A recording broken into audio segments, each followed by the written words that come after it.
Good morning. Welcome to Community Voice. I'm your host, Keith Parris. I want to thank everybody for joining us this morning. What's with that voice, man? Hey, man, did you just hear the last voice? Jesus. Man, we need some I'm putting the fire out here. serenity now. I'm putting the fire out. Hey. So welcome. Good morning, Debo. How are you, sir? Good morning, sir. How are you? Oh, great. Look at that, man. Brother Jermaine, how are you, sir? Whisper of prayer. Clark Kent! Yeah. Anyway. Whew. Yeah, it was rough. Man, I come in here, I try to be all chill and man, just have it on 13. Man, just See imagine. that, that only proved what you said. She can go from 0 to 60 Quick. Yeah. Wow, just help. I mean, man, it was that third hang up that got me, man. The third You one. know, the first two was all right, but when she balled her lips up like somebody He said she balled up her lips. she balled up her lips. I was like, dude, be cool. Do not make her come back. No, I was like, Gina? I think she was serious. And Mrs. Right That's what I picked up on her. Yeah, she balled that lip up. She said, I know what I'm doing. Hang up. Oh, yes, ma'am. Hey, like a candle. Hey, I almost went outside. You got to switch off the tree. Yeah. Because normally after a yell like that, you get no whooping. Somebody get the whooping. Boy, I'm going to tell you, man, that was one of the cruelest things ever. Go get your instrument of destruction. The long walk. The instrument of green mile. You like on your green mile. That's a long journey, Doc. You know you're in trouble, man. I come back with a little old switch. My grandmama bust out laughing. Oh, yeah, that's when you know you're in trouble. Yeah, you done did it now. Yeah, you know you play. That's what you brought back. Now okay. Yeah, when my grandmother would send Gary out to get a switch for Francine, Gary bring back a branch. not for him, no. That's for her to whoop you. Man. Anyway, good morning. It's Monday. Yikes. It's Monday, man. So let me a couple things real quickly. First of all, again, Eric Vaughn. I feel like certainly. I told the story when Eric had passed. I came into the studio. It was rare. I never called in, came in, but many years ago, we had a Black History Month celebration when I worked for the Department of Health and Human Services there on 9th and Mitchell, and we had a panel discussion, and it was Eric Vaughn, and I don't know why I'm blanking her name now, Bill Taylor's daughter. Well, why am I blanking her name? And anyway, so we had this panel discussion. I was the moderator. And after the panel discussion, let me say this, it was a snowstorm and Eric got there. And so afterwards, Eric said, you know what, man, you could go in the radio. Wow. This is what got me in trouble with the DJs. I said, yeah, man, but I got a real job. Yeah. I remember telling that story. I think Debo was here, Homer was here. They looking at me like, what, we don't have real jobs? Oh, man.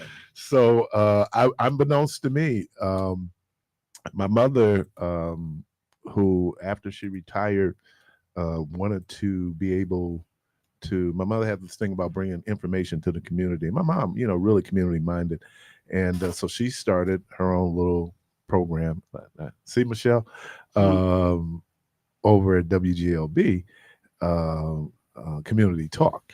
And so she did it for about 6 months. And then she thought, well, I paid money for that boy to go to college and high school. Let me get over here and put him to use. And so every other Saturday, as a matter of fact, that's where I met Michelle.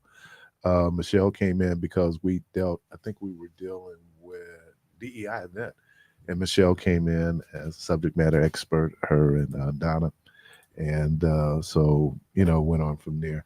I appreciated when Eric had passed, Michelle came up to me and at his memorial service down in Marquette, and she said, Keith, I'm going to introduce you to the station manager because I think you could do what Eric did. And I thought, no, I couldn't do what Eric did. No, not me. And long story short, so about a year after Eric passed, some things happened. Sherwin Hughes left. and I was at the NAACP. They used to have, they just had it. They had this backyard barbecue over at Johnson Park, and Martha Love came up to me and she said, "Had you heard?" I said, "No." She said, "Yeah, Sherwin is no longer at WNOV." I said, "Oh, okay, right." Then she said, "Mr. Jones is gonna call you." So we're gonna call me, get my suggestions on who should replace him. So long story short, Mr. Jones and I then hooked up, and the rest is history. Good, bad, or indifferent. And so I'm here. So I always thank Eric for that. Eric was very supportive of my mom doing what she did. My mom would call his program when he was at what was that? Uh 15. What was it? 15? 15, 16. No, he was at 1290 with me. 1290, yeah. And she would call in, but she never used her name. I knew it was my mother. One, I recognized her voice, and then she used her middle name, Inez.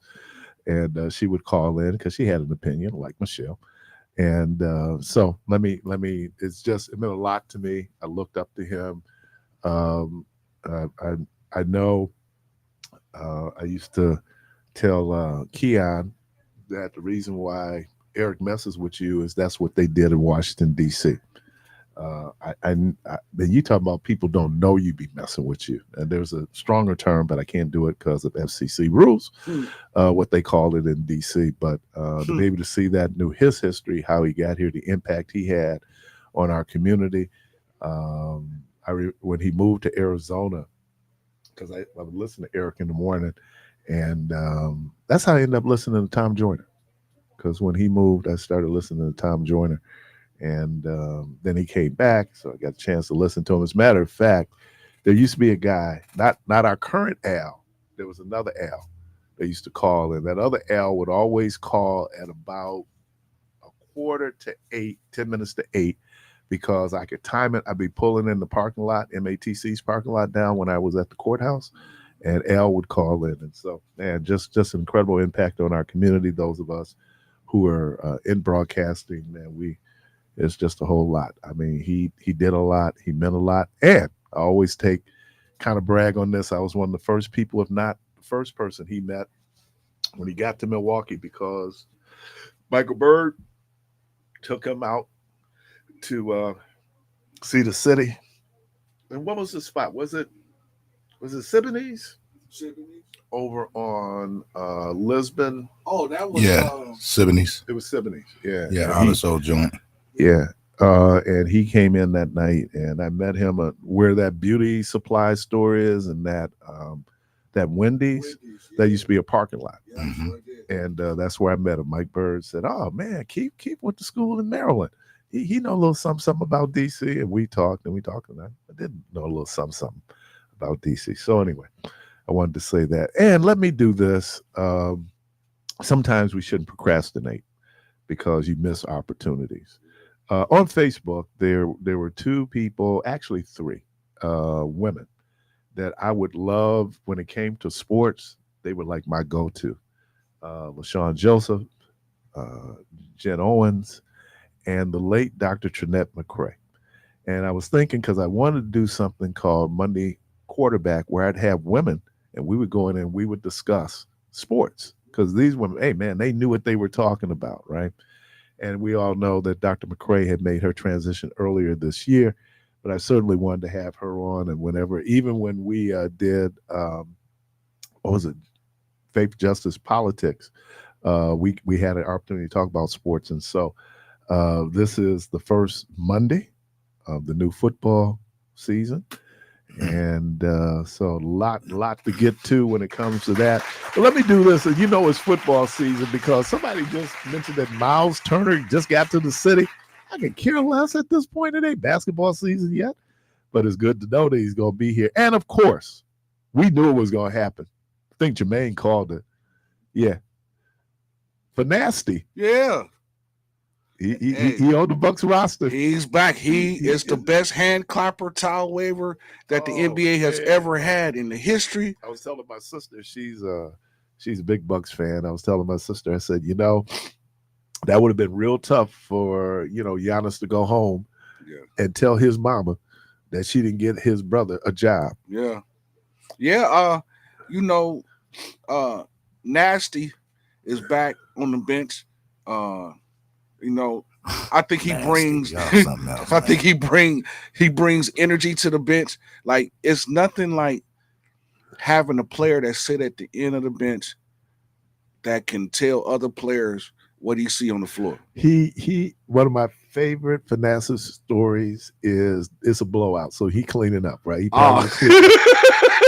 And they have a rule, yeah, you know, in a Yeah. blowout, Yeah. especially at the Yeah. last minute, yeah. you don't go in and do anything And you don't spectacular. dunk and do So it, he yeah. go in and try to dunk and miss the And dunk. miss the dunk. Oh man, it was like, dude.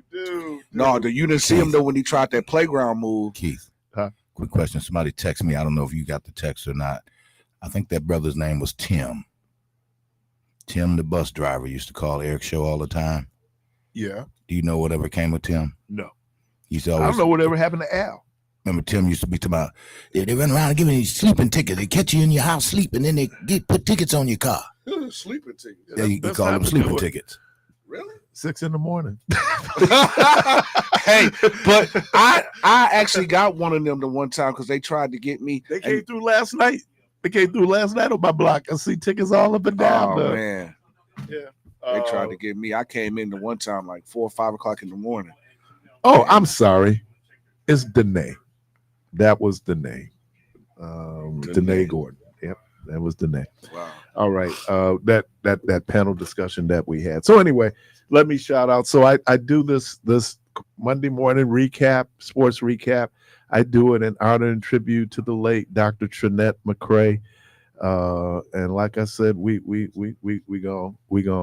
get to it. We got a caller. Caller, welcome to the program.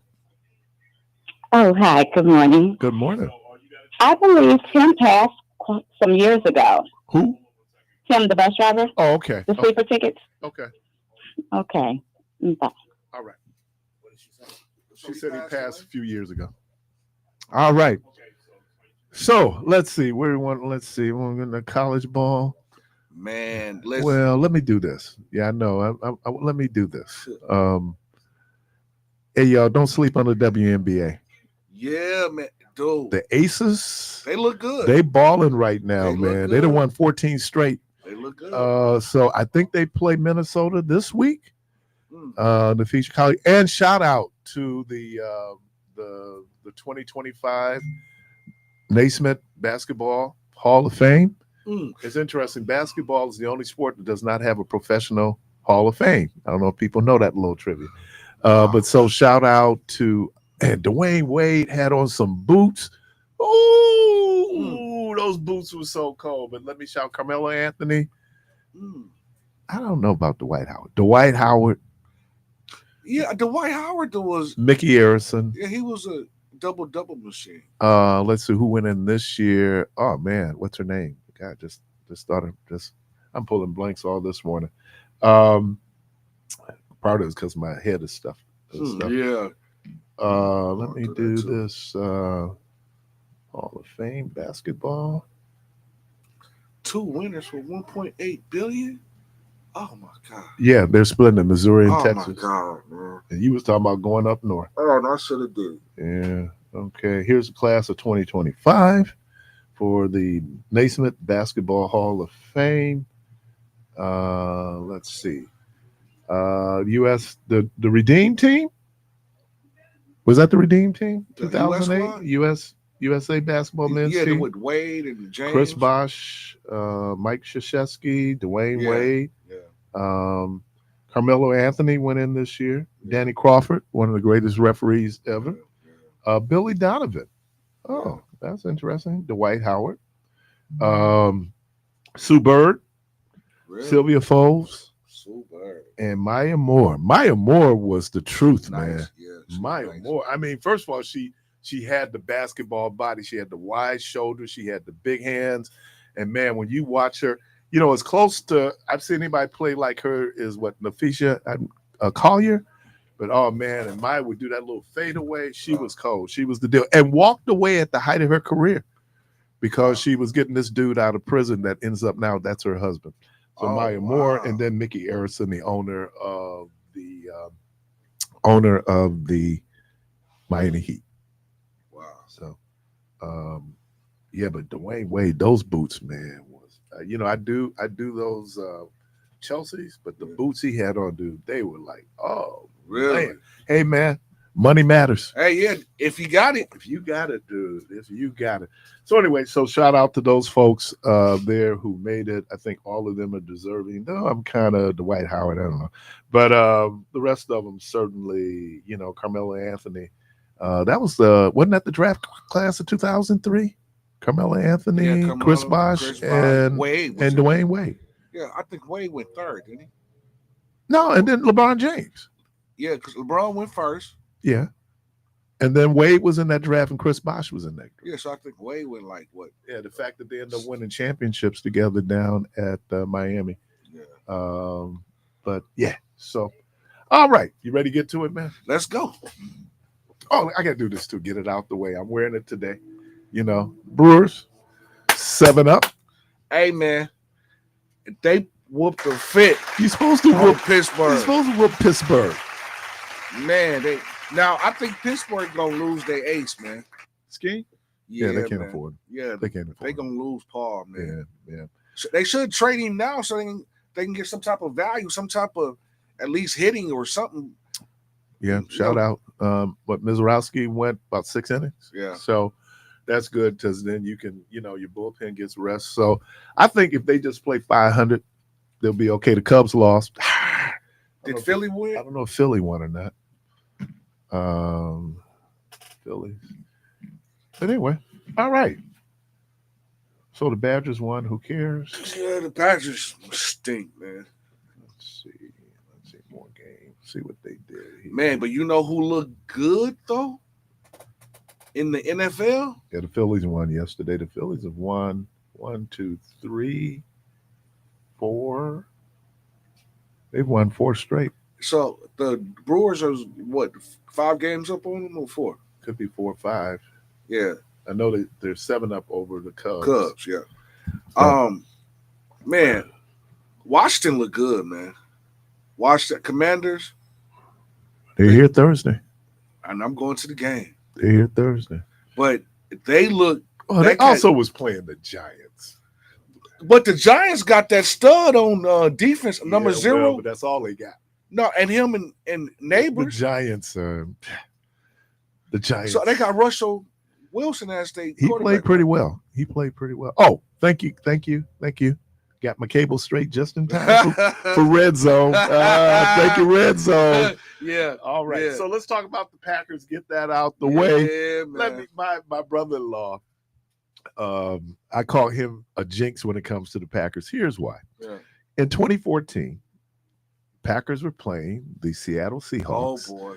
In the NFC Championship game. Yeah. Before going to the Super Bowl at halftime of a game that the Packers were dominating. Yeah. He texted me at halftime, go, brother-in-law, look like Packers going to the Super Bowl. And we all know the rest is history. The worst 5 minutes in the history of Packer football. Ain't that when that tight end did what he did? Oh, my God, Mr. Bostic. Oh, my God. Hey, but listen. I made up cuss words. I made up some ask my wife. I made up cuss words. The expletives that was coming from the expletives that was coming from the man cave.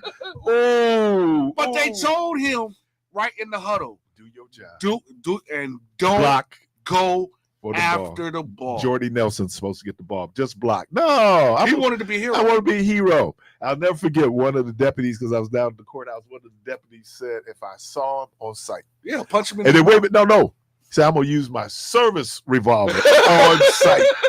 This dude had to leave Wisconsin. Yeah, he did. I mean, that was so. After that, my brother-in-law always said, "Dude, you the jinx." So he texted me yesterday. I guess he figured I'll wait till almost the end of the Packer game. Yeah. And then he texted me going about, hey, man, the Packers look strong. So I texted him, I said, Junior, you are a Packer jinx. And I couldn't I wanted to send him the text that he sent me. I think he changed his phone. Yeah. Right? Man, please. Yeah. So anyway, the Packers looked good yesterday. They really looked good yesterday. They caught Detroit. Detroit's in flux. I understand they was talking about the 3 interior offensive linemen and the whole thing, but they look good. And that defense. Man, like I was telling people, when you got 3 studs on that defensive line, you're gonna have to double team one of them, and whoever is So you got open. Gary, Van Ness, and Parsons. So, but I liked how they did this when they lined Micah over the middle. When they lined him over the middle and brought in Gary and Van Ness at the same time. Well, wait a minute. Man, The 77,000 people Yeah. that were at the game got their money's worth. oh yeah, Because you could feel it when he came in the game, and I thought that Yeah. was good. Don't start him. yeah, Bring him in, man. And then he got the sack. yeah. When he got the sack, Oh, it was it just was like, over with okay, then. it's all right, Yeah. all right. We good. So the Packers looked real good yesterday. I'm gonna tell you though, and I forgot this little stat, and they pointed it out. The Packers led the league in drop passes last year. These dudes got to catch the ball. Man, listen. Because Jordan Love throws a good football. I've been a hater on Jordan Love, but he throws a great football. So y'all got to catch him, man. Not only that, but if we stay healthy, Romeo Dobbs, that cat Golden, Hicks, Wicks. Is it Hicks or Wicks? Wicks. Wicks. And then you got Reed who can get open. Reed, but man. He drops a lot of passes. Yeah, but and then we got that tight end that's a stud, Kraft. Man, listen, man. I think we got both sides of the ball. And Jacobs didn't even really run the ball. He didn't even yesterday. really run the ball. I think about 59 yards. Yeah. Caller, welcome to the program. Hey, good morning. This is Indiana. How y'all doing? What's happening? Hey, I just want to ask a question. Are you guys boxing fans? Who? Are y'all boxing fans? Oh, yeah. I think, I don't want to jinx him, but Bud going to beat the brakes off this boy. Crawford? Oh, yeah, Bud going to break him off. Oh, man, hey, but listen, Crawford is quick, man. He's going What are they, to, welterweights? I said he's going to beat Canelo. He's going to beat. Oh, yeah. They're welterweights, right? Yeah, welterweights, Yeah. right? Yeah. Yeah. But they fighting at 168. First time for Crawford. That's Canelo's. He the champion of that class, but I think Bud gonna break him off So when is the fight? Saturday? Saturday on Netflix. I hadn't, you know what, man, and I hadn't been a boxing fan for years, man. I think Mike Tyson just took all the taste out of my mouth. And I'm going to tell you why. Not because Mike Tyson wasn't a great boxer. He was a great boxer. Hey, done, But it was because he was a great boxer. I mean, because it go like, man, dude, I didn't spend $50 for this fight. And they'd be like, bing, Bing, fight over. The fight over, like wait what? a minute, man, I'm still sitting down. What do you mean fight's over? Hey, Keith, this is should be fight of the century. This is gonna be a good fight. Yeah. And it's on Netflix, so. But Right. This see, is a good one. see, but that's the problem that I have because like that Jake Paul fight and then Mike Tyson, it was a big hype Well, that's and an everybody. exhibition, man. I get it. Fight. I get it, but they sending everybody to Netflix and you spending the money, and And then they did really well, though. well, yeah, they did well, but you couldn't get the fight because it was buffing. Right, because so many people. So many people, yeah. So it's like though you missed half of the fight. I don't know, and I hope it ain't like this, but Netflix got this fight, and it's gonna be a huge audience. Yeah, it's gonna be a huge audience, and that's my problem. Like I said, I hadn't been.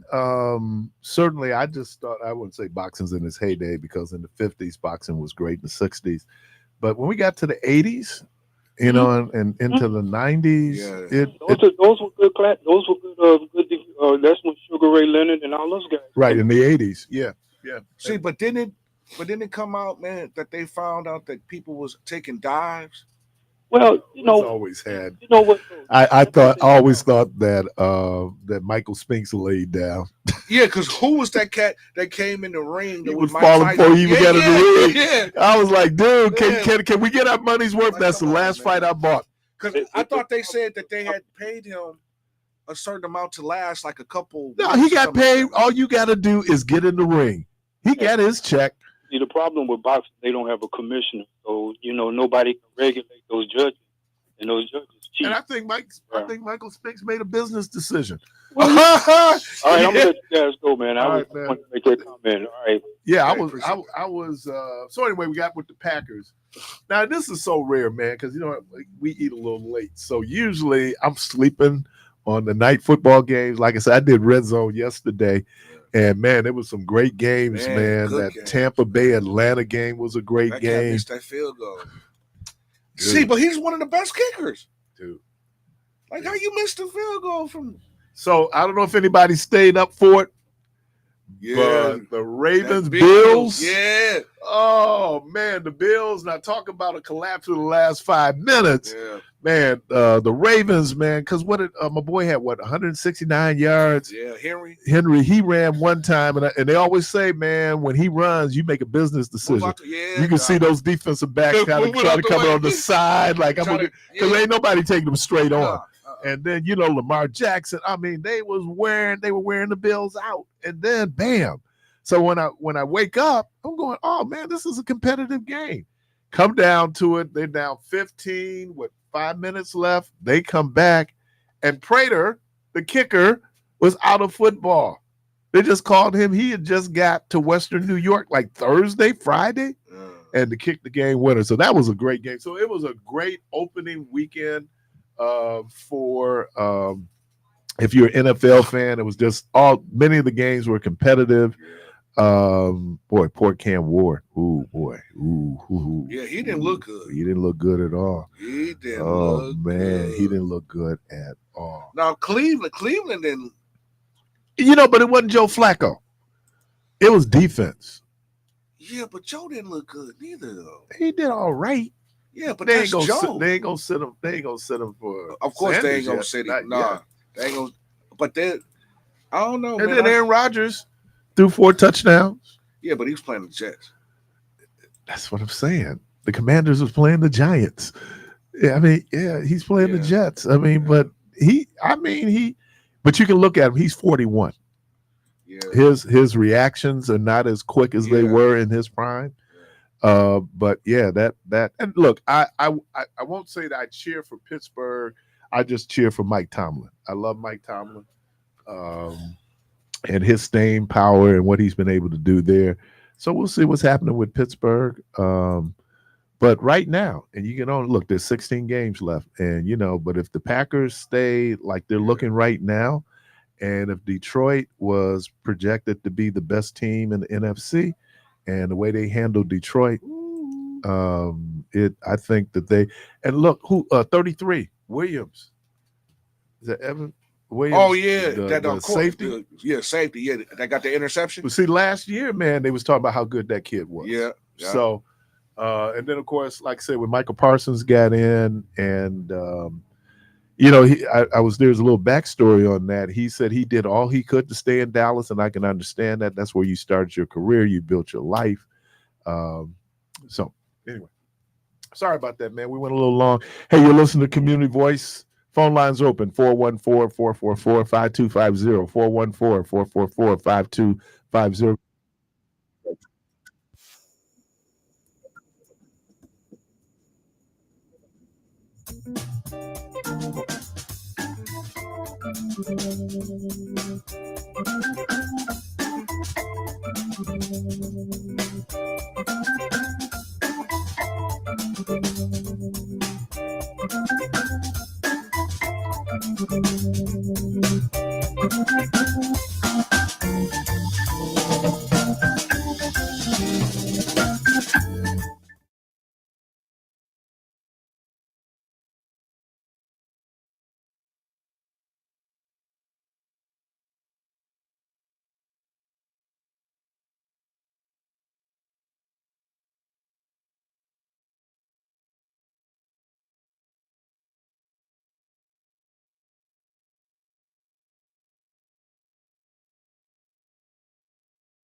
Southside Community Voice on WNOV 860 AM and 106.5 FM with your host, Keith Parris.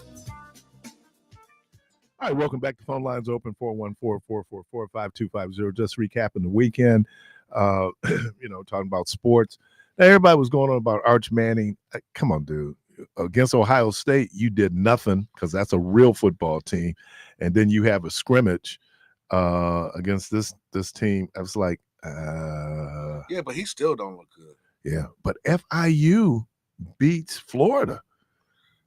I didn't see that. Yeah, they beat Florida. So Wow. At Florida.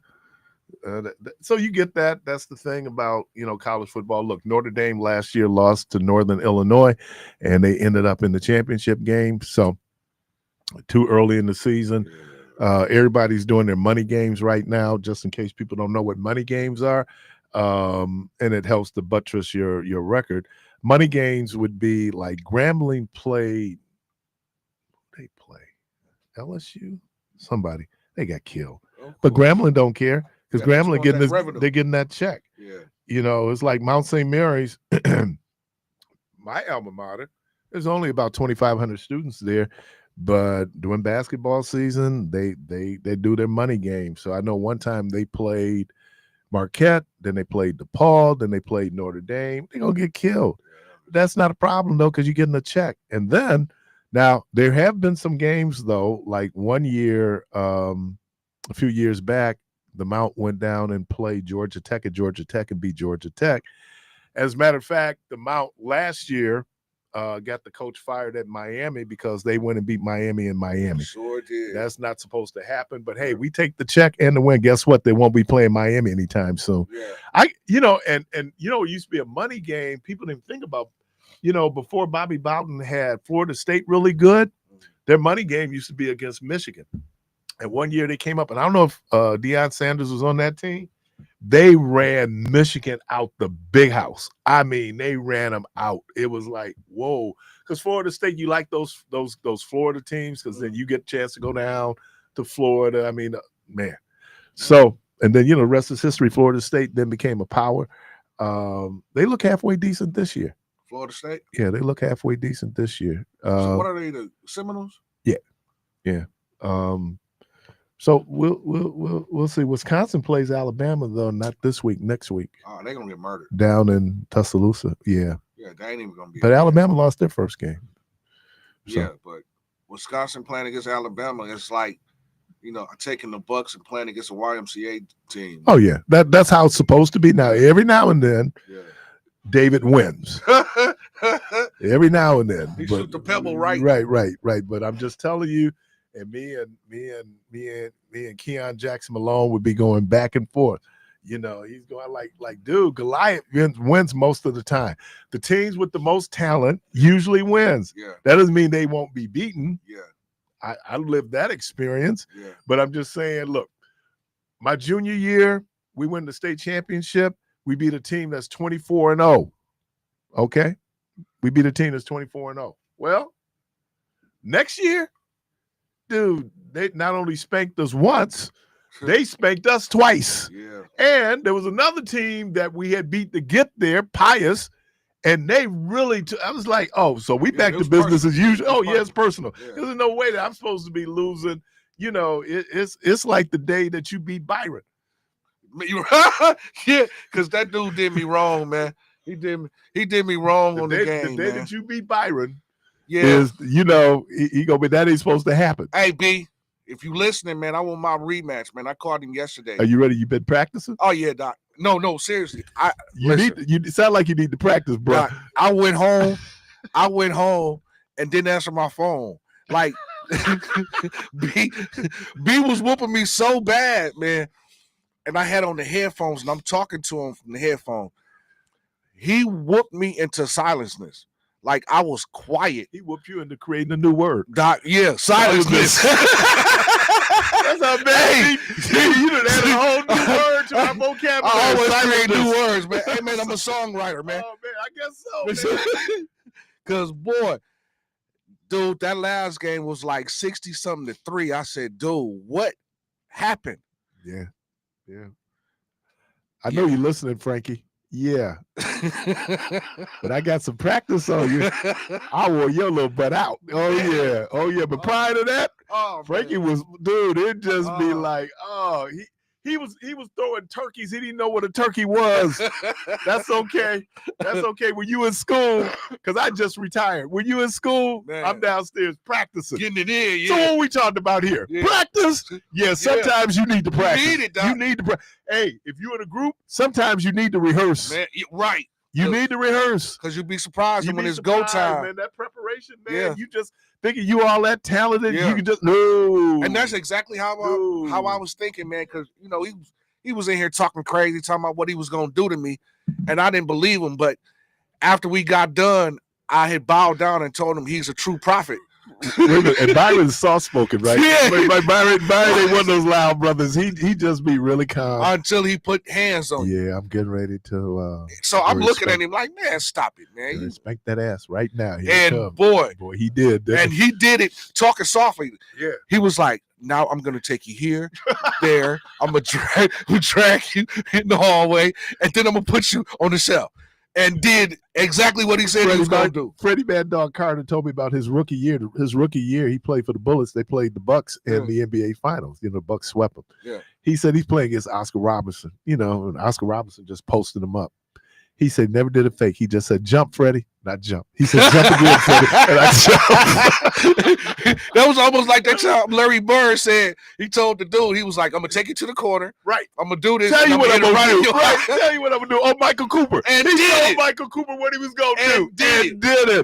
And did it. I said, that's boy, when you know you cold, man. Yeah. I told B, I said, hey man, you was a cold dude. They was talking about, I didn't realize, was Iverson in the class of 96? I think was he? They was talking about that draft. That was such a good draft. It was a good draft. And he was saying that he was talking about the crossover on Jordan. Oh yeah. And he was like, well, yeah. He said, I didn't realize what I had done until I did it. Yeah. And I was like, ooh. And then that next day it was outlaw. They changed the rules on that. Because I know, man, he broke, and you could see Michael reaching. Yeah. And AI was gone. Yeah, he was gone. He was gone, man. He was in the wind. Yeah. And you know he coming back right. Oh yeah. Nothing you can do. Yeah. It ain't nothing you can do. Whoop, whoop. He said about Lenny Wilkins. Everybody in the gym know he's going left. Yeah. Could nobody stop him? Nobody stop him. You know, I mean, it's just like certain people, man, got that kind of game where we know what you're gonna do. Yeah, yeah. And we still get. It's like yesterday. The Bills knew what the Ravens gonna do. Give the ball to Henry and get out the way. Yep. And you watching these little 190-pound defensive backs falling down before they get there. Yeah, tripping over the line. Like, oh, okay, man. Because like I said, and I never heard this before until they was talking about how he ran. They said that's a business decision. Yeah. Because you can be Superman. Who's my guy used to play for the Cowboys? Emmett? No, Bill Bates. Oh, Bill Bates. Bill Bates. Man, and then we have one here, Chuck Cecil. Chuck Cecil, he gotta be dealing with some type of brain injury because he didn't know no better. He'll run right into you. Yeah, man, that's a business decision. I'm seeing 250 pounds coming, and then they show dudes. They show dudes workout. And this dude ain't just big. This dude big, strong, and muscular. Yeah. I had a classmate, Roger Hoskins from Newark. I had never seen anybody with muscles in their feet. That's just how muscular this dude was, man. This dude was solid. He can kick a ball. Grambling lost to Ohio State. Thanks, Craig. They lost to Ohio State. You said muscle with his feet. Muscle in his feet, man. That dude, I've never seen anybody that muscular. Now, no, there was one other dude though that was also part of our class, a guy named Dwight Howard. What was Dwight Howard? What was Dwight's? Can't think of Dwight's last name, but he was from Philly. He played on the West Philly team with Eugene Banks, but he caught a homicide case. Hold on. Oh boy. And so he ended up at the Mount. And then his game was kind of limited because all he could do is jump. I'd never seen, that front there, like that his muscle. Yeah. I'd never seen that in legs, man. And dude could jump. It was some folks are just physically gifted. Yeah. you know, where you just built for it. I was talking about Maya Moore. Yeah. Maya Moore, she had the basketball body. Yeah.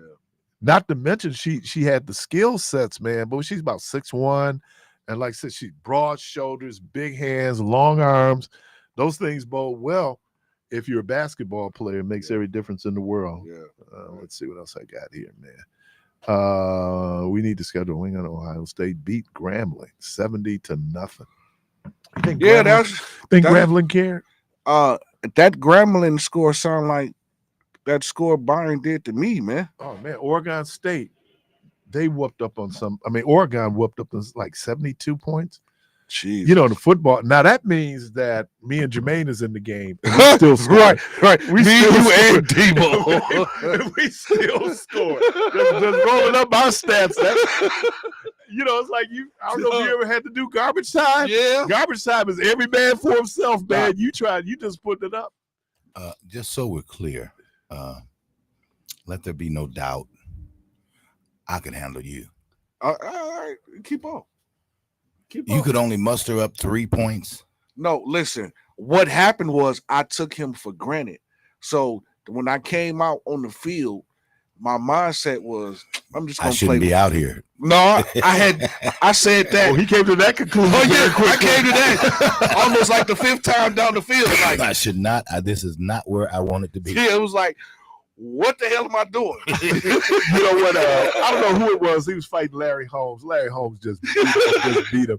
He said, so we got to ask you. I don't know if it was Chuck Weckler. They said, so when were you in trouble? He said, when I signed for the fight. Dude, that's when I was in trouble, when I signed for the fight. So, yeah, man, you could, you know, it's one thing to be physically gifted, but we also know that skills really matter. You know, you can have some folks up there, and I ever hate to say some people waste the height. Yeah, I know one or two people that's big for like nothing. A real waste. Yeah, we call him big for nothing. Big for nothing, man. Yeah. Call him up to the program. That's like Irvin Johnson. He was big for nothing. The other Herb. Yeah, hands like feet. Yeah, Herb Johnson. I hated him. Good morning. Good morning. I got a quick question for you. Yes, sir. And this is for you and your staff. Have you ever been to a funeral and you seen somebody laying in a casket and you said, you know, even though you're dead, you was never good for sugar honey iced tea? Now I'll say I missed that. He said, have you ever went to a funeral and seen a person dead in the casket? Well, that's normally what happens when you go. If you're in the casket, usually you dead. Well, nowadays, man, they sitting up now. So okay. But he said he ever looked at him. I won't be at that funeral long. No. You sitting up with a video game controller. I ain't superstitious, but I'm telling you, if a body ever pop up at a funeral in the church, I'm gone. I don't know about y'all. I'm gone. Now, some of y'all be sitting up there videotaping it. Now, I'm watching you on Facebook. I'm out of there. Hey, I'd rather see it in TV than see it in person. Oh, man. But he said, have you ever looked at a person when they was dead in the casket and said, you wasn't worth a quarter, a dime, you wasn't worth sugar honey iced tea? That's what he said. But you know what? I think but that's a good point. And I hate to put it this way because I'm a Christian. We're not supposed to judge. But in Africa, that's real talk. Yeah. You know, how you live your life yeah. and how people remember you after you dead. Yeah. Right. Yeah. So my question to all of y'all, where we are in the day today, we're dealing with white supremacy. You got no good family members. You got fake, phony family. Is heaven a place you would want to share with some type of people? Well, they wouldn't be there anyway, would they? Who told the story at Mr. Jones's funeral? Oh, Valerie. Val. How you get up here? How you get up here? I think heaven will take care of itself, bruh. So, because I know a lot of people wouldn't answer it, and I'm not really a spiritual person, but I had said if I went to heaven, I wouldn't want to share it with none of them because we'd probably be fighting in heaven too. See, Al, that's why you can't let black people into certain things. So we grand opening, grand closing. They get up here clouded in heaven like, dude, you barely got up in this piece. Clark, go right. Thank you so much, y'all. Have a good one. Al gonna be Messing heaven up. Al gonna be up there man. like, God, hold on. But I gotta whoop this dude real Wait, quick. excuse me, just a moment. Excuse me, I need to handle a little something. I'll be back, Jesus. You know, and that's too bad that we would sit up and think that there's some brothers who gonna mess up heaven. I'll tell you one thing. If Lil Pookie and them go, man, they gonna steal like 3/4 of heaven from up there. They gonna take all the streets of gold and what we gonna drive on? Selling watches. They gonna be in Chinatown. Got a meat deal. Like, dude, we're in heaven. We don't need your meat up here. You gonna see Lil Larry with a trench coat. Little Larry. You gonna open it up and have gold watches and Jesus pieces in his coat. Like, how you get Jesus Selling Jesus pictures. Selling portraits of Jesus. Like, how you get a picture of Jesus? Well, you know, I shot him down. Got the Jesus t-shirts. Oh, yeah, dude, I got it locked down up in heaven, man. I got it locked down on those t-shirts. Got those tees, dog. Hey. Got those tees. But don't the Bible say whatever you loose on earth will be loosed in heaven? I hope. Yeah, well, Lil Pookie and them is loose on earth. So But you know what? I think God understands. yeah, I think mean, God knows that we've been trying to make it. Yeah, We're just trying to make it happen, man. Ain't no malice. yeah, I could just All right. You're go listening. to commercial. Do we got a break? Yeah. You got break? Yeah, 49. Why is we whispering? We sitting right here. Why y'all Oh, whispering? We looking at each other whispering. What we whispering for, man? Like DJ sent me a whisper text. How you whispering the text? You listen to Community Voice. We're gonna take a break. We'll be right back.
You're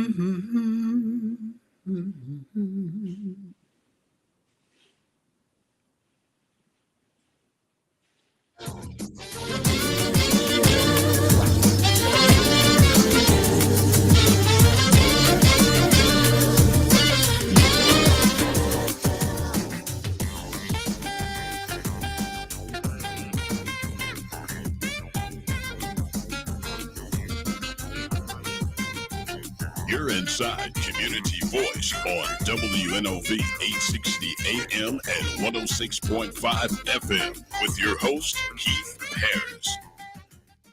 All right, welcome back to Community Voice. And as you've heard, we've been doing promos. The Milwaukee Film presents a weekend-long tribute to the filmmaker, Mr. Michael SCHULTZ, sponsored by Brewers Community Foundation at the Oriental Theater. And so we have on the line with us Mr. Michael SCHULTZ. Good morning, sir. How are you? Good morning, Keith. I'm great. How's it going? Oh, man, this is, you don't know, man, how big a deal this is for me. For a lot of different reasons. One, I've just followed your career, I would like to say from the beginning, in terms of you doing film work. And so to have you on to talk about, and some of the films that you've done are just seminal films. And so, man, appreciate you, man. Hey, I love to be appreciated. And, I'm glad that the stuff that I do for fun touches people and uplifts and educates them.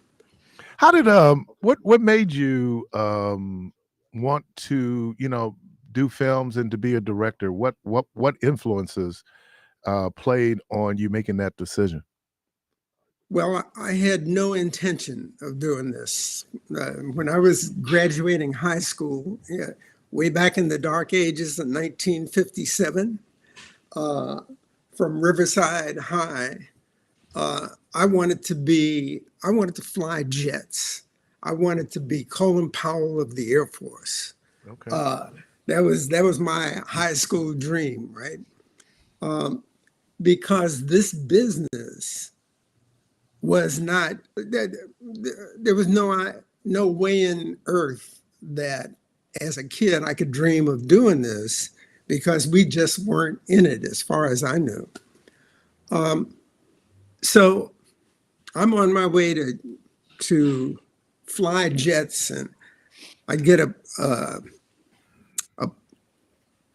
invitation to try out for the first Air Force Academy class. They're taking one person from 8 in the Union to be in this class, and I wind up being the second highest scoring person in the state of Wisconsin, right? So I was the alternate. If the guy who beat me out had chosen not to go, we wouldn't be having this conversation, and there would be no coolie highs. I would have been flying jets in the military. So I didn't go there, but they gave me an appointment to West Point. And I didn't want to be in the Army. I wasn't thinking about killing people. I was thinking about flying. I said, well, they won't let me fly jets. I'll fly rockets. I'll study to be an astronaut, go to University of Wisconsin, Madison, and study astronautical engineering. And and then discovered in my sophomore year, I was not cut out to be an engineer. And so I spent half of my sophomore year sitting in the back of a little theater in Madison, watching all these great foreign filmmakers like Federico Fellini and Kurosawa, the Japanese, and Lelouch, the French director, and Antonioni and Bergman, and on and on. Little did I know I was having my own private film class. And I'm watching these storytellers telling stories that were way more interesting than Hollywood movies, So I'd love to be able to do that. We have so many stories that need to be told. And I'd love to be able to tell those. I want to be a director with no clue as to how to get there, how to do it. Do you think, though, that your engineering background would be probably very instrumental, because you are putting things together, right? kind of like a schematic kind of approach. That's what Yeah. it is filmmaking.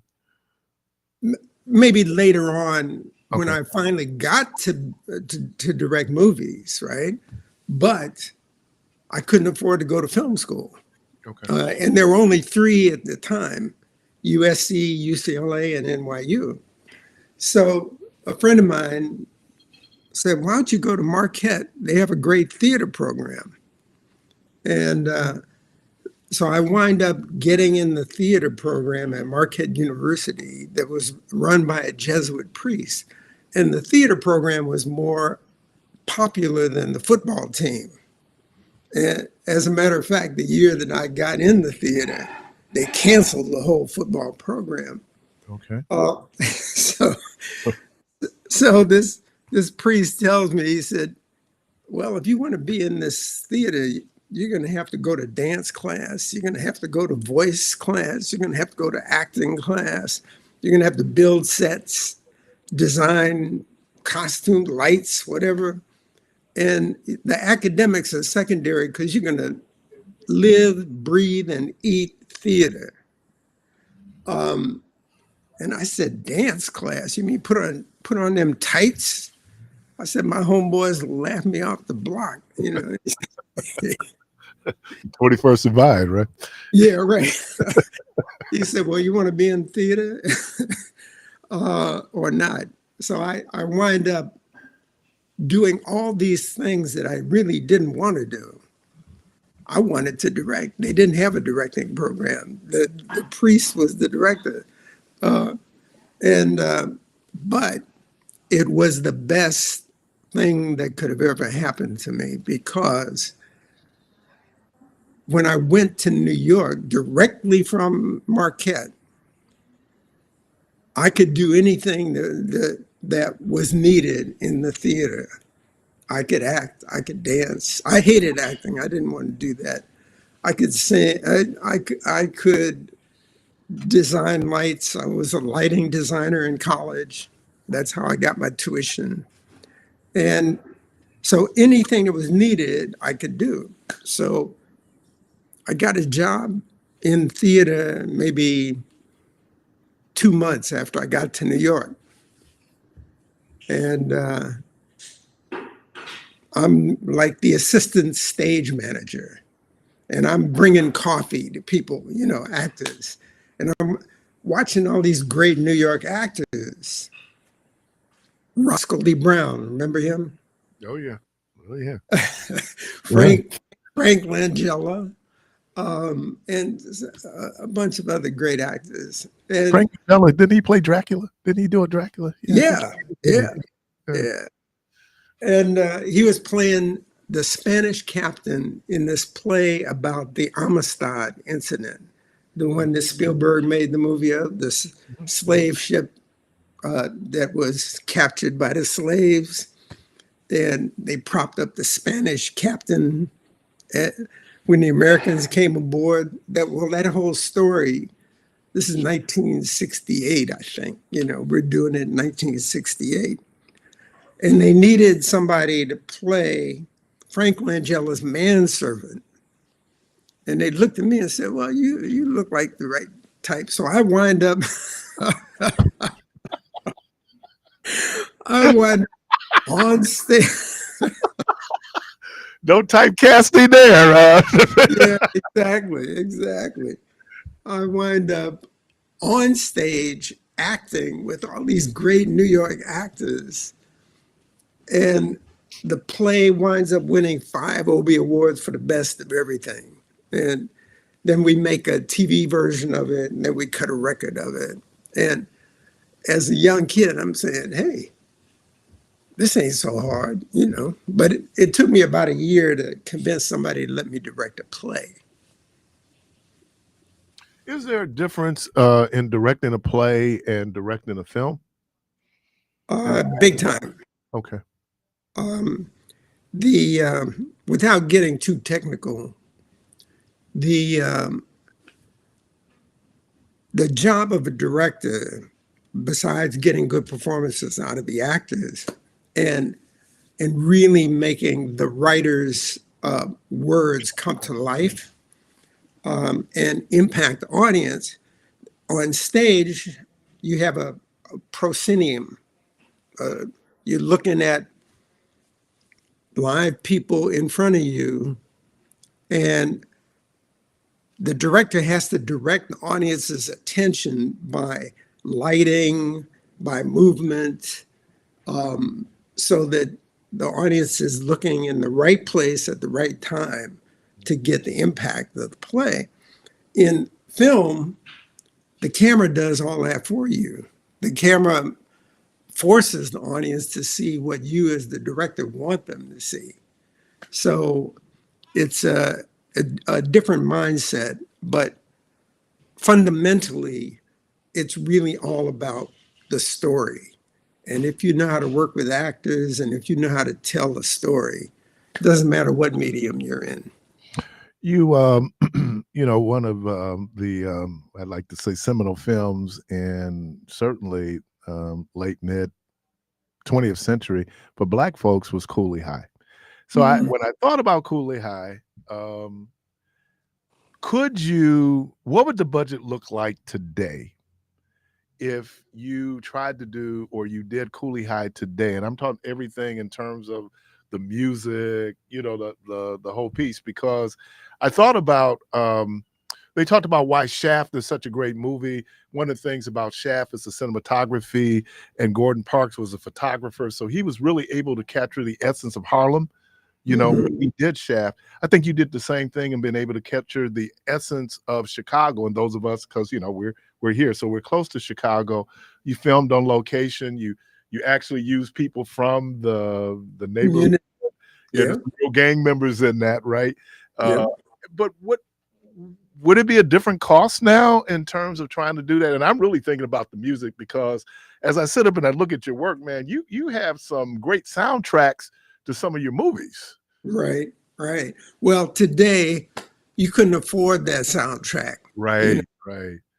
And as a matter of fact, just to give people an idea of what it was like back then, we got that music for almost nothing, because the white world did not value Black music, right? So we knew Motown, we know those songs inside and out, but in terms of the broader white community, Motown's Black music, you know.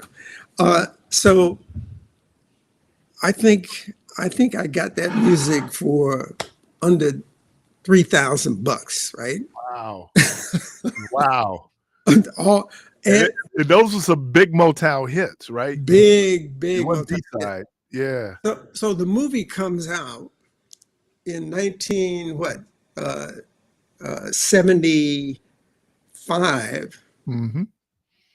And then a little device called the VHS was invented.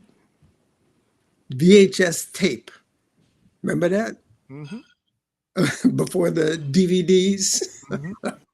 When VHS came out, maybe 3 years after Cooley High was in the theaters, the studio could not afford to pay for the Motown music, so it never showed up on VHS or DVD for 10 or 12 years later, you know, until Well, Motown. you, man, I went to the theater to see the movie, so okay. Yeah. Well, you know, and I think about, you know, those little things, and I don't know what the deal was. You know, I guess the other movie, The Big Chill, where, you know, they use a lot of the Motown stuff, but I just thought about, like, wow, what would it cost to just do the music piece of it? We're not even going to talk about what it costs to shoot on location, right? Yeah. And so you were able to do that. So when you did Cooley High, one of the things my colleague was talking about when she was kind of going through your biography and the films that she did, you know, you talked about this earlier. There's one thing that, you know, you have in, I'd like to say, in literature or in plays called pathos. So when we do, or we see the scene at the end of that movie, you know, at Cochise's funeral. Don't give it away. Oh. There's a whole bunch of people who haven't seen Cooley High. I don't know. Everybody I know who's seen it. No, but believe me, we had a big screening at the Academy Theater last week Okay. where half the cast who's still alive was on stage, right? Okay. And the theater, big, beautiful theater, was 3/4 full on a Wednesday night, right? And half of the audience had not seen the movie. Wow. Well, they were younger, or They were younger, yeah, they were younger, and they had heard about it. Some of their parents had told them about it, but they had never seen it, right?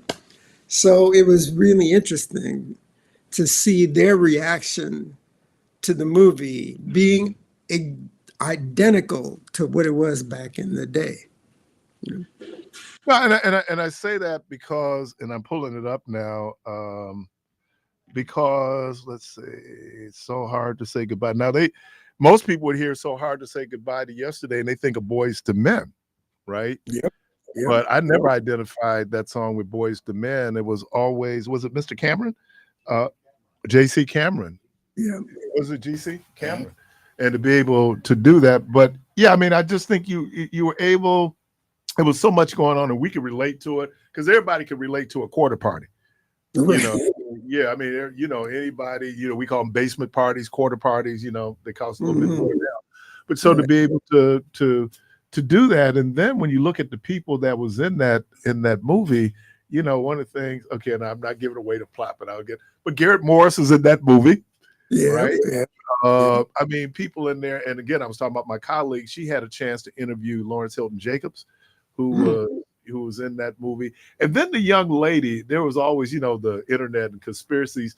The light-skinned young lady, Cynthia Davis, right? And people said she was dead, but actually, she's still alive, right? She's still alive. We thought she had fallen off the planet, you know, and so a lot of us thought that she had departed the Earth plane. But Turner Classics movie 2 years ago showed Cooley High for their summer film festival, and they found her in Michigan.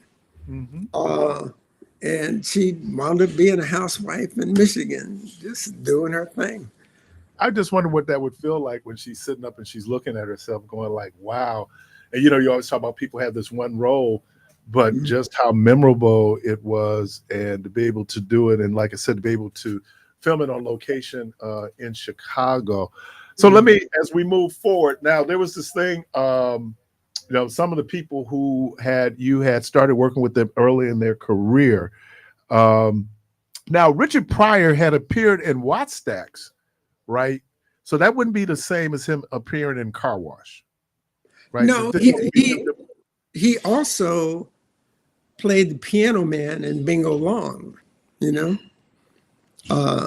Bingo Long and the Traveling All-Stars, about the Black Baseball League. Right.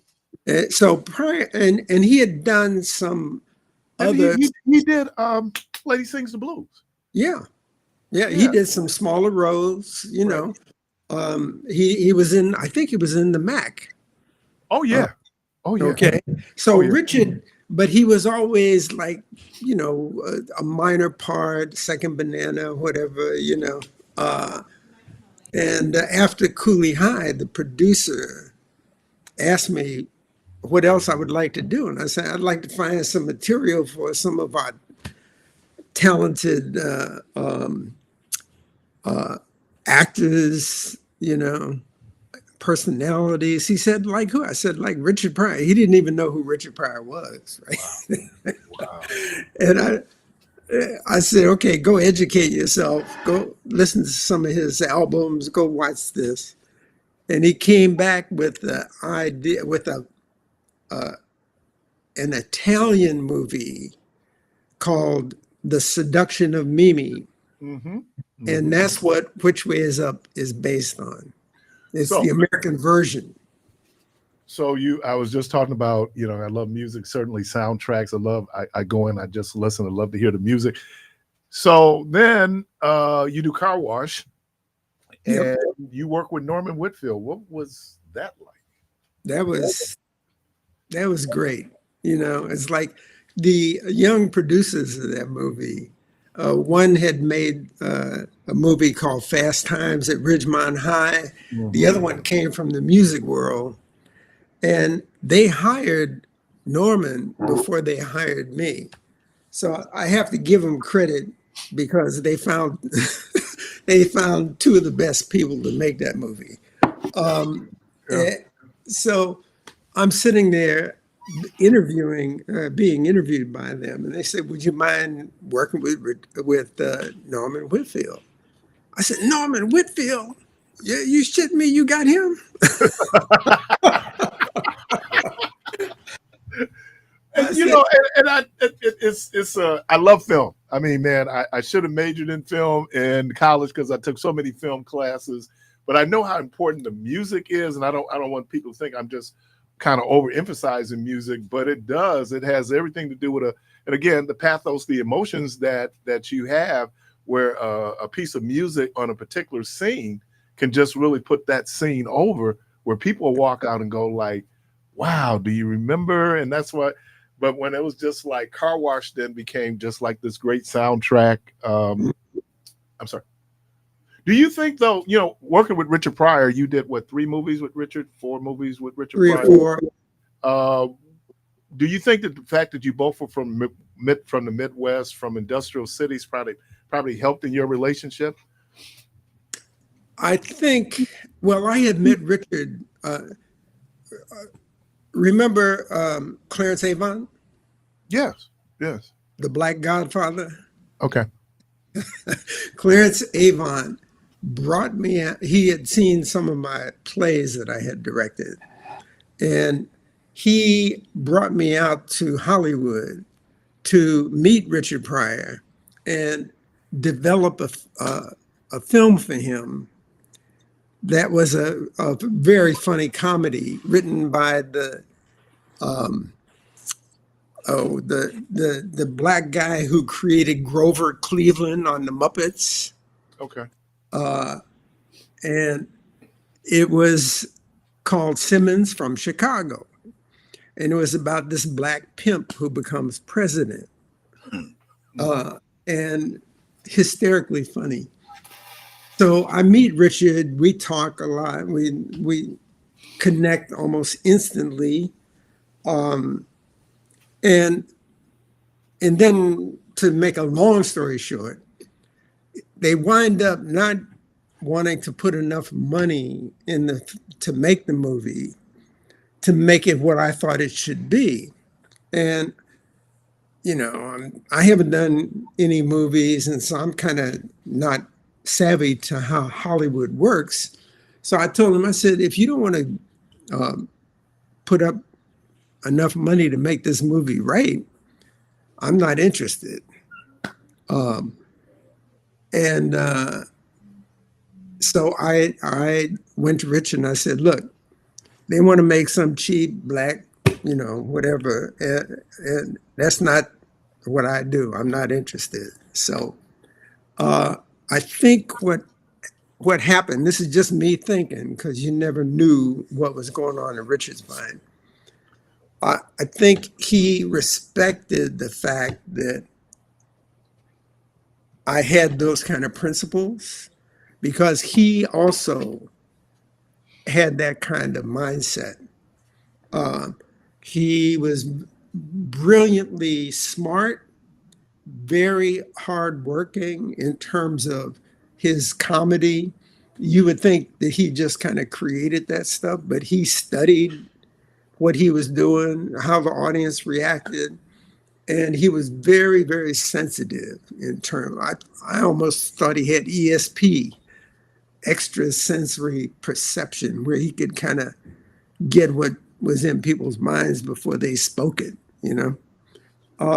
So we got along on that kind of level. And I asked him to do Car Wash as a favor,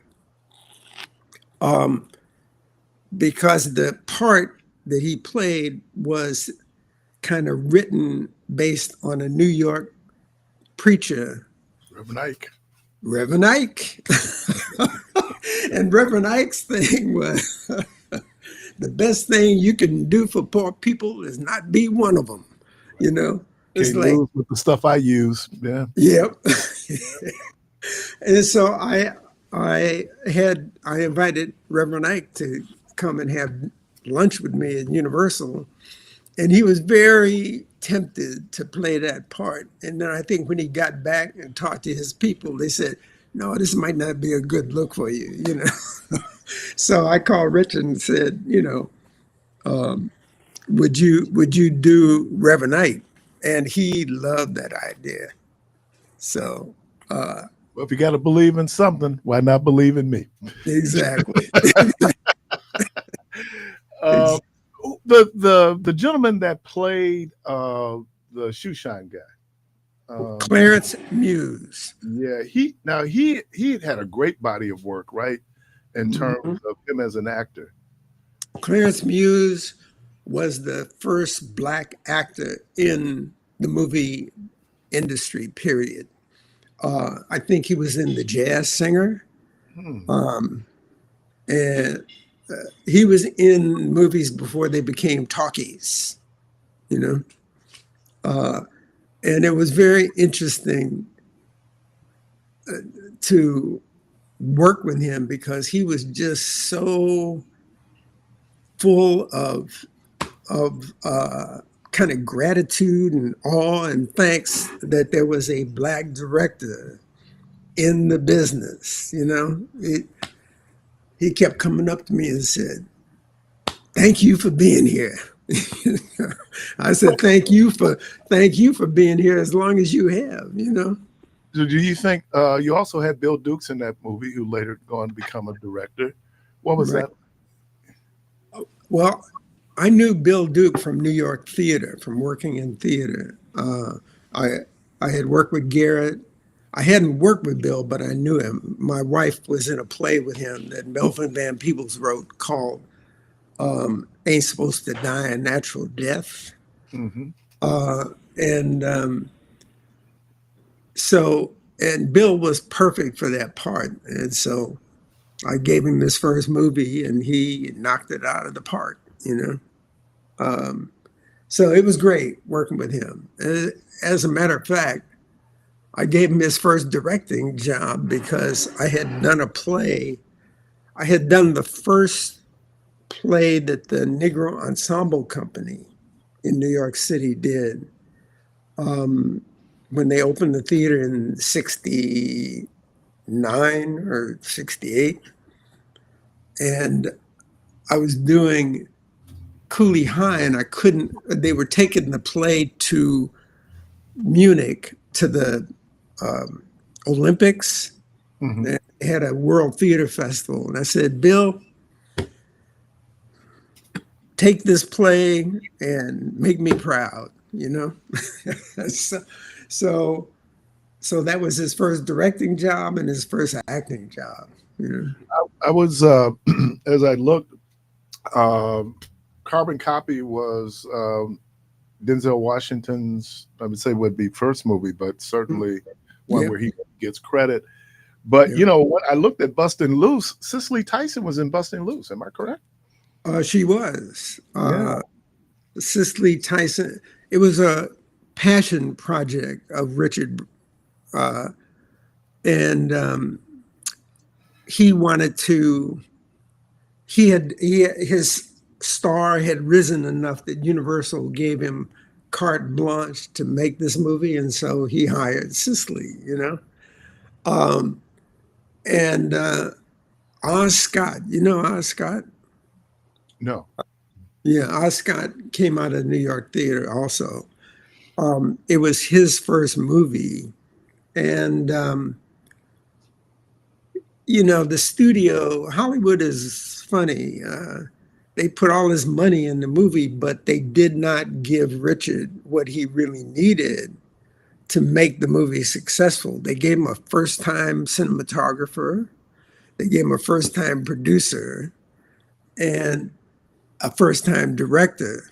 And the movie was kind of a mess. And then Richard burned himself up, set himself on fire, you know, almost died and all that. And when Universal found out that he was going to live, here's the guy, all in bandages, laying in bed, listening to people who think he's going to die, right? He found out who his real friends were. and and then Universal discovers that he's not going to die, he's going to survive, and they call him up while he's still in bandages and said, "Richard, when you get well, will you finish the film?" You know, and when he got healed, he called me up and asked me if I would come in and direct it and fix it, you know, kind of doctor it. Mm-hmm. Well, I got just got like a minute left. So you did Disorderlies before the Fat Boys broke up? I certainly did. Yep. Yeah, this is man. This is, you don't know how much this means to me because, like I said, I love film. I loved your work. When I found out back in the day you were from Milwaukee, that gave it even more meaning. And so we appreciate you. Again, this weekend, Milwaukee Film is presenting a week-long tribute to filmmaker Michael SCHULTZ, sponsored by Brewers Community Foundation at the Oriental Theater on Friday, the 12th, The Last Dragon. We had a group that went to see The Last Dragon, man. We had a ball. And then Car Wash Saturday, September 13th at 3 p.m. And then Cooley High Saturday, the 13th at 7:30 p.m. They will be giving you an award. A lot of us say much long overdue. So we appreciate it, and we appreciate you. Well, thank you, Keith. It's going to be exciting for me to see how Milwaukee has changed since the 50 years since I've been there. So, And somebody, I got a note, said your wife was in Car Wash? she was. Yep. What role?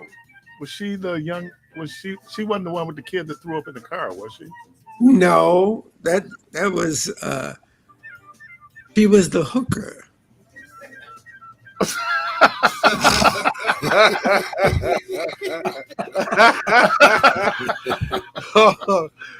Okay. A man after my own heart. Yeah.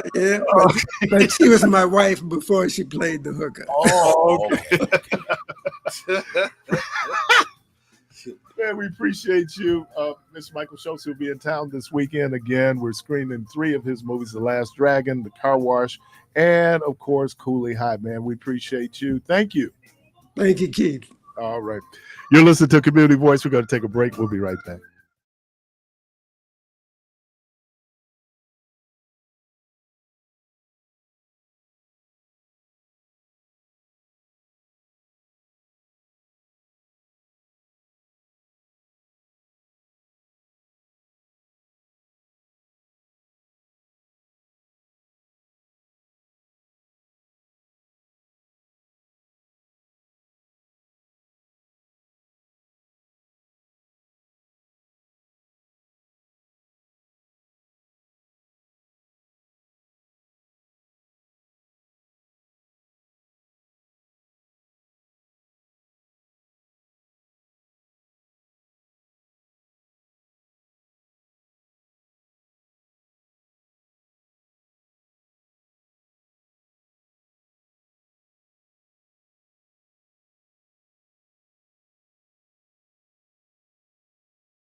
106.5 FM with your host, Keith Parris. All right, welcome back to Community Voice. Caller, welcome to the program. Good morning. Hey, good morning, Keith. Good morning, Jermaine. Good morning, Debo. Good morning. What about my tickets? Oh, you interested in winning the tickets? Come on, Keith. You know this is Patrick. Now stop it. All right. Oh, hey, what up, Patrick? So what do we do? Hey, what's up, Debo? With the pacer of the Rams? No, Debo stepped out. But that is funny. The pacer with the Rams. Jeez. Oh, I know Debo. We go work together. I know Debo. Believe me. Yeah. I know Keith too. All right, so you have the choice of The Last Dragon, Car Wash, or Cooley High. Give me some earlier in the day. So The Last Dragon is the earliest one would be Car Wash on Saturday at 3:00. That'll be fine. All right. So it's Car Wash? Yep. So Jermaine will get your information. Stay on the line so we can get the information. I think these That's are my brother. These are e-tickets, right? That part I don't know. I'm just gonna get their information and then they'll figure it out. All right. Always love, Keith. All right. Appreciate you, Patrick. Thank you, man. All right, man. That was a great interview.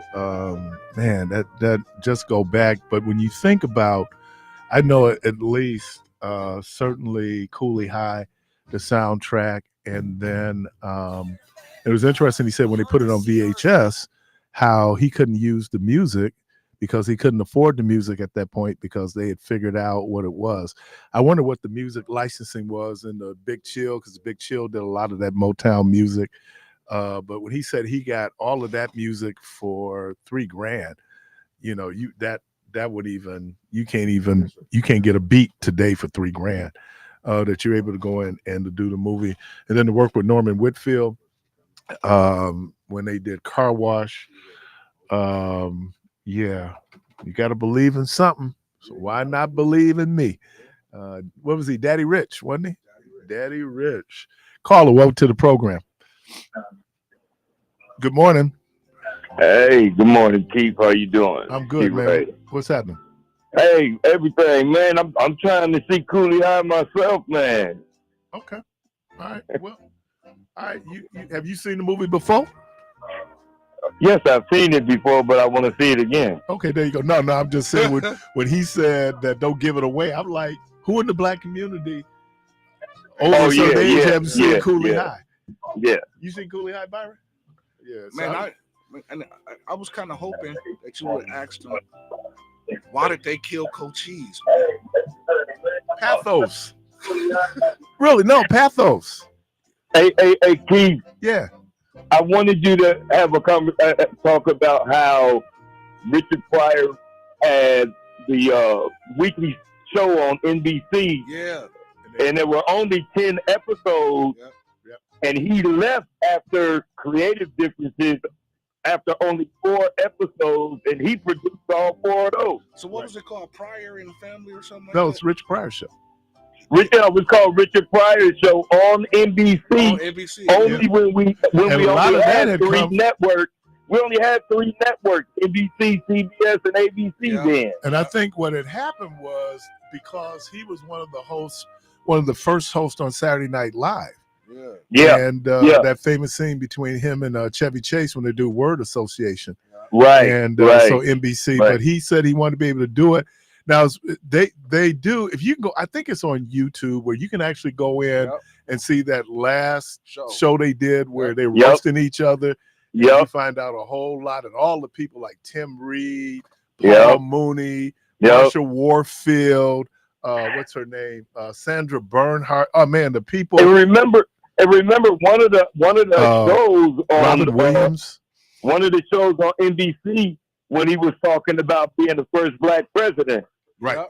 Right. Yeah, and then the Southern reporter go, now about your mama.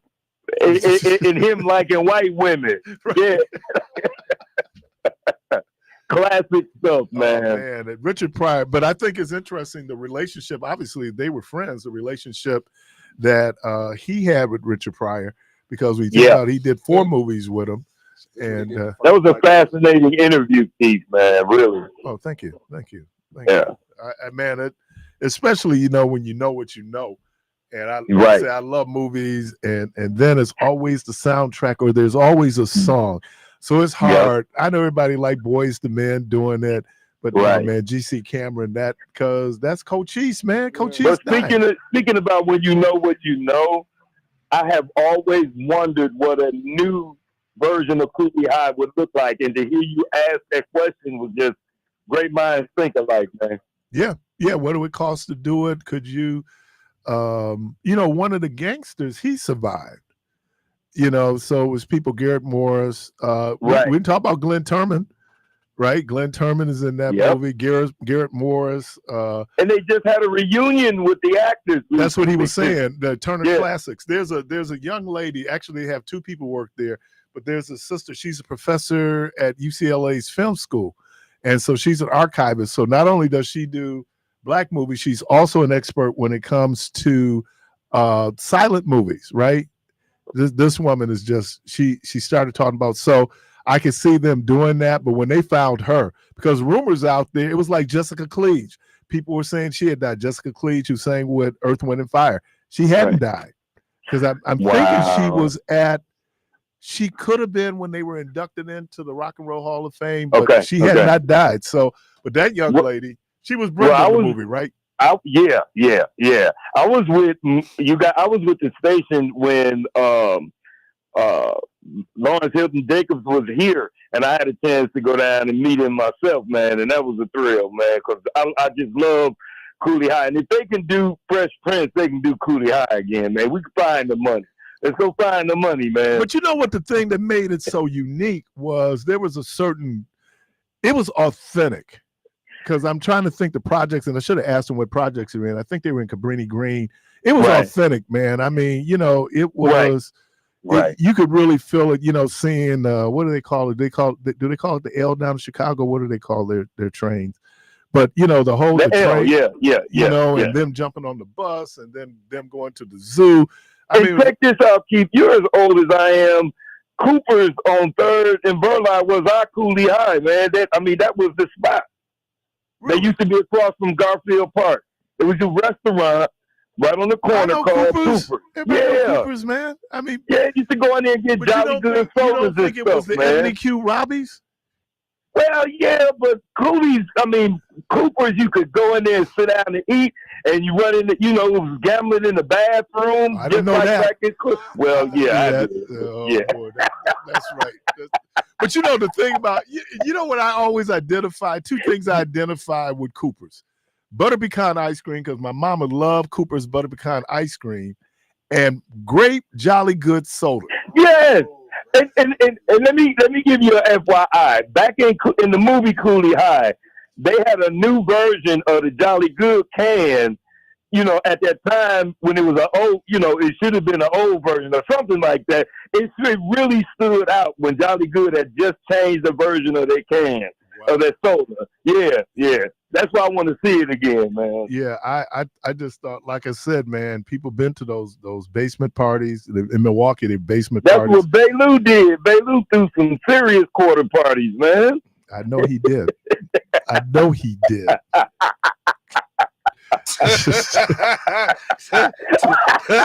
All right, man. Who else used to, and may he rest in peace, and they were teammates. Quinn Atkins, he was another one back in the day that would throw parties. Oh, that's a little older. That's a little before UT.